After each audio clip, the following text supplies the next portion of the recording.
Hey, NFL fans, you can start the season with a big return on FanDuel, America's #1 sportsbook. So when you get in the hunch in the middle of a game, you can check out the latest stats, view live play-by-play, and so much more on the same page where you place your bets. You'll even get started with $200 in bonus bets guaranteed when you place your first $5 bet. That's FanDuel.com/UCSS. Never waste a hunch and make every moment more with FanDuel, an official sportsbook partner of the NFL. Boulder Guards clinched a first-round bye yesterday, their third champagne celebration in what I believe is the last. They did another champagne. They didn't do a champagne celebration last night, did they? Oh, yeah, they did. Of course they did. Of course they did. Yeah, they did. They had shirts that said Cincinnati is Kentucky. Oh, yeah, that's right. I did see that. Oh, my God. I didn't even gotta love those shirts, though, because that's so true. It's so true. Great shirt. That is funny. I can't believe I've never heard of a champagne. I mean, I don't care. I think you celebrate as much as you want. It's great. Shows great team chemistry. But that's weird to celebrate for clinching a bye. I mean, look, bro. Listen, people say you act like you've been there before. They ain't been there before. Well, Jose has.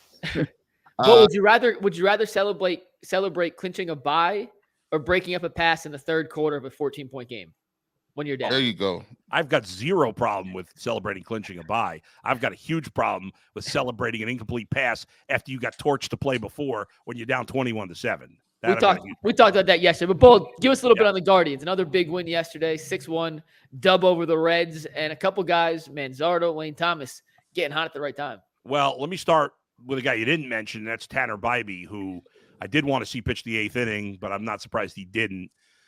88 pitches through 7 innings. He gave up 1 run. He was phenomenal. He looked like an ace yesterday, which is what they need going into the playoffs. He's really their only pitcher. He's the only starting pitcher you completely trust heading into the playoffs. And so I think it was big for him to get this, what might be his last start. I would think they might pitch him on Sunday. Right now, Gavin Williams is scheduled to pitch Sunday. I could see them end up skipping whoever, whether it's Cobb or they'll pitch Cantillo tonight, not Cobb, but whether it's Boyd or Lively, I could see them skipping one of those guys either Friday or Saturday, pushing up Gavin Williams a day, and then having Bybee start on Sunday, because he's going to pitch game 1 of the ALDS, which will be next. Well, not this coming Saturday, but the following Saturday, whatever that is. That's October 5th. So I don't want Tanner Bybee going from September 24th to October 5th without pitching in a game. I think that'd be a big mistake. So if he pitches Sunday, even if you only throw him 3-4 innings, he'll be on normal rest going into the Saturday start in the American League Division Series against whoever they play. So I think you need to do that. So that's where it starts yesterday. He was great. He looked like an ace. He's the one guy you trust to go deep into games in the playoffs. But I tweeted yesterday that Lane Thomas and Kyle Manzardo are 2 big X factors here. What do we know about the Guardians going into the playoffs? We know their bullpen's great, so we expect it to be great. Doesn't mean it will be. You never know. Tanner Bybee, we can trust. We know we can't trust the rest of the rotation, so you have to go into the playoffs knowing that. With the lineup, the top of the lineup, you know Ramirez and Naylor, and even though Quan struggled the second half, if he's back, I'm going to trust him going in. Everybody else is a question mark in the lineup. Lane Thomas and Kyle Manzardo have been excellent here for a few weeks, since Manzardo came back and since Lane Thomas pulled out of that slump. If those 2 guys can stay hot in the playoffs, they're huge X factors. They lengthen the lineup and give the Guardians an area which is a weakness in the lineup and makes them decent in the lineup. And that's a huge difference because they have a major edge over every other team in the bullpen. They have a major edge over almost every other team in base running and in defense. And while they're not, let me ask you this question. Yeah. You got Lane Thomas, you got Manzardo, and you got Noel. Who gets the first crack in the lineup? Like in terms of getting, are they going to play 2 of those guys the whole series, or are they going to platoon one of them? So Manzardo's going to play only against righties. I'd like to see him play against both, but he's only going to play against righties in the playoffs. And Noel is only going to play against lefties. And so Thomas is going to play. Thomas is going to play probably every game. He's better against lefties, but he's hot right now and has certainly more of a track record than those guys. So he'll play every day. And then basically You'll have Fry will play against lefties. Noel will play against lefties, and then against righties, you'll have probably Manzardo and Brennan. Hey, G, hold on. We got a little controversy real quick. Sorry. No. You're good, but we are being told that the Cincinnati's and Kentucky shirts were photoshopped. Those aren't real shirts from the celebration. That makes sense. I didn't. That's weird that they had those. The Guardians tweeted out 4 pictures from their main account. Right. Could they just be reposting pictures from a previous celebration? I have no idea. So the shirts, there were shirts that the Guardians pushed out from their account. They tweeted here. I'm gonna drop the link for you guys in our chat, so you can go to the Guardians official. This is more important than anything. Both saying the Guardians. Did we get duped by a fake Photoshop? I just put it in the chat on the right. Click your on the whole link. analysis. By the way, I think our fans care more about the team than no. the stupid If you look at the comments, no, they're not. It is all about the shirts right now. That is what triggered me off to this not being. We may have got duped here. Yeah. I'm getting DMs.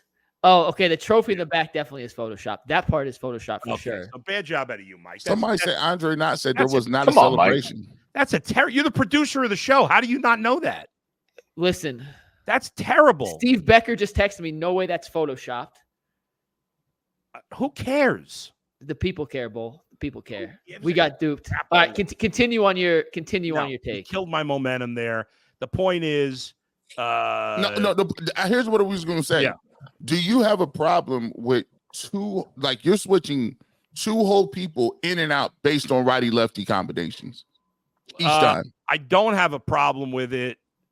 I mean, I would like to see Manzardo play every day, but the fact is he hasn't played against lefties in the majors, and they should have, in my opinion, they should have been playing him every day for the last month, since he's been back up last month. They haven't. And so at this point, I don't have a problem with it. The rest of the guys, I don't have a problem with Noel platooning. Brennan, I don't want Brennan against lefties. Noel is still too risky. Like, I like Noel starting against lefties, and then I like being able to bring him in a pinch hitting appearance against a lefty, in a spot off the bench. So, plus he's not great defensively. So, I don't have a problem with it. Listen, you go back to some of the greatest teams. You look at one of the best teams I ever remember as a kid, the 86 Mets, right? Mm-hmm. That was a great team.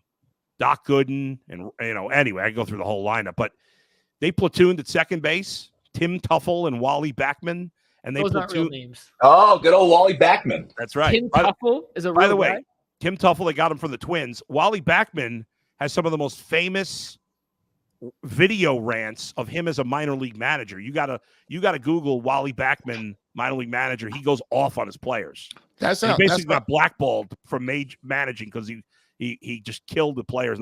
And then in center field, they used to platoon. You'll know these names: Mookie Wilson and Lenny Dykstra. Yeah, okay. I know them. Those are real.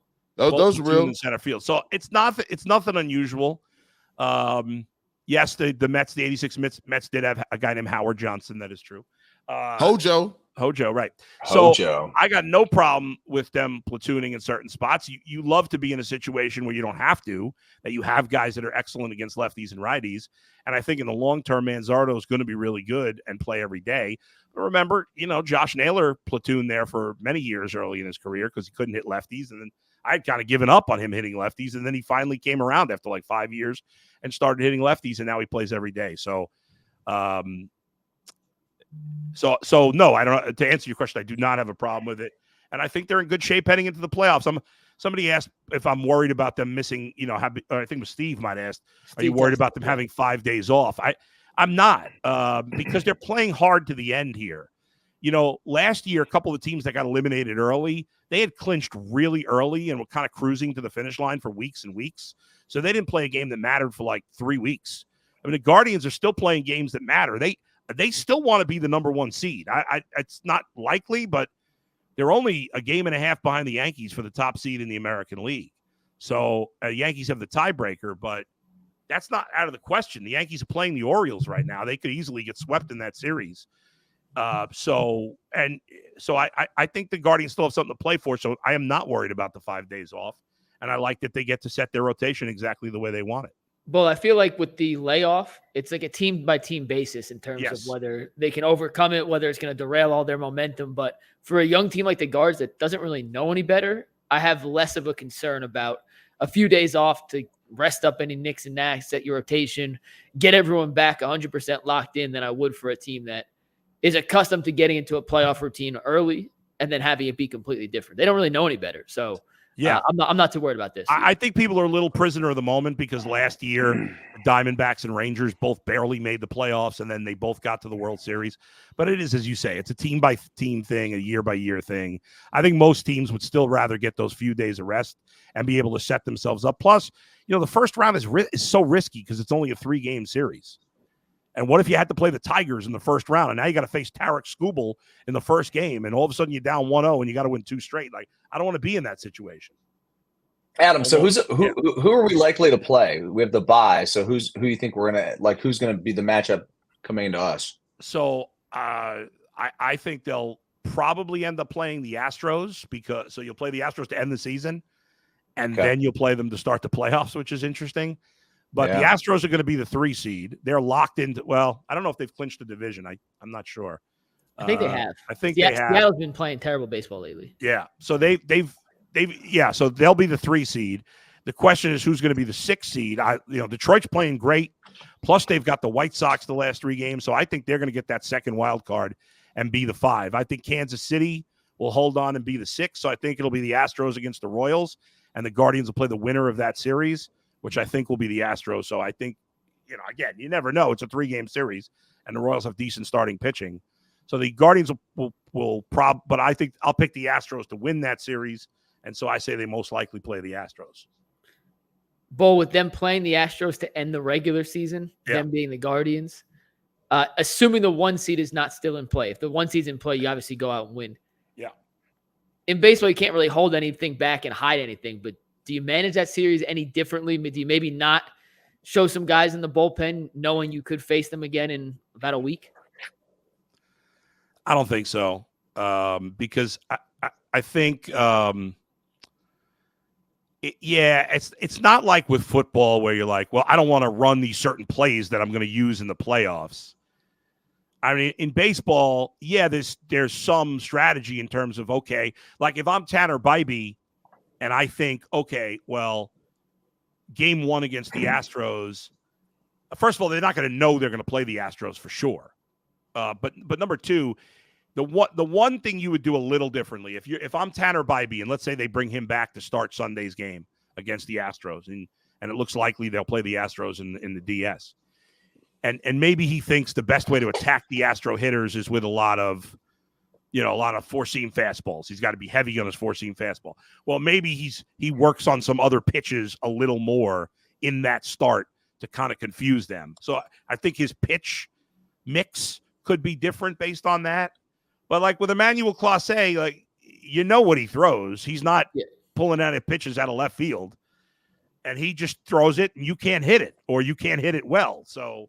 No, I don't think that's the case. With the starting pitchers, maybe a little of that gamesmanship. Are you if you do pitch Bybee against the Astros, are you worried that maybe they hit him a little bit, and then he comes back and he's like, okay, you're not worried about his psyche a little bit in the second part, when they get to the playoffs, because people say, like there's a thing of saying, I play the Astros and they've always hit me hard, or I had a bad last outing. Do you think, are you kind of worried about that? Or you just say, hopefully he's able to block it out if he doesn't pitch that well? I'm not. I also think if the Astros have nothing, unlike the Guardians, the Astros are not going to have 5 days off. Right. So they might, if Bybee pitches Sunday and the Astros are locked into that 3 spot, which they may already be and certainly will be by Sunday, they may start a bunch of young players. Like they'll probably sit Altuve and Bregman and a lot of and Alvarez if he's ready to go, and Kyle Tucker, like all these veteran hitters they have. They're probably not going to play those guys on Sunday anyway. So Bybee won't be facing. My guess is a lot of those top hitters. in that game anyway, because the Astros are going to be like, well, we got to play in 2 days. Let's give our veteran players a day or two off here. If they Right. breather. So I think that could be a perfect, because you'll face all these young hitters. You'll probably have success, and and I'd only pitch him a few innings, but I don't want him to go. I think better to risk he gets beat up a little bit, which I don't think would happen, but then to have him sit for 12. I don't think you want him sitting, 11 days before 12 days, whatever, before his first start. Well, we're gonna pivot to Browns. Good. Sorry. No, Dustin, Go ahead, Dustin. all you. Dustin. I was just gonna ask Bull if he feels like this team, the way they're playing right now, is a good thing. Like, do you feel like they're in the right spot to peak at the right time here? As we're gonna have the bye. Steve texted us about, like, you worried about the time off or whatever. Yeah. Like, do you feel like this team, Adam, is in position to actually make a run this year? Maybe something like could they make a run, better than 2016, where they could actually win the damn thing? I think they could. I mean, because it's baseball, you never know. They could just as easily lose in the first round. I do think it's as wide open as the American League has been. I don't think there's a clear favorite. Obviously, the Guardians are only a game and a half back of the Yankees for the best record. And like in years past, you could have argued, well, the American League Central stinks, so that's why their records are close. But obviously, outside of the White Sox, that's not the case this year, because all three of these teams, two of the other three are making the playoffs, and the third is barely going to miss out. So this division. I guess I was saying, like, in terms of just the way we're playing. Yes, hitting, pitching, bullpen, like all the key ingredients. Is there something that's lacking right now, or do you feel like this is like we're hitting our stride at the right time? I do feel like they are. I think Tanner Bybee's pitching his best baseball. The bullpen's been great all year. Jose and Naylor have just started picking it up. Jimenez has been a little better lately. And Manzardo and Lane Thomas are playing their best baseball of the year. Outside of Kwan, and guys like Matthew Boyd, who pitched better like a few weeks ago than more recently. I think the majority of the team is kind of in a good zone right now. So yes, overall, I would say yes. Good.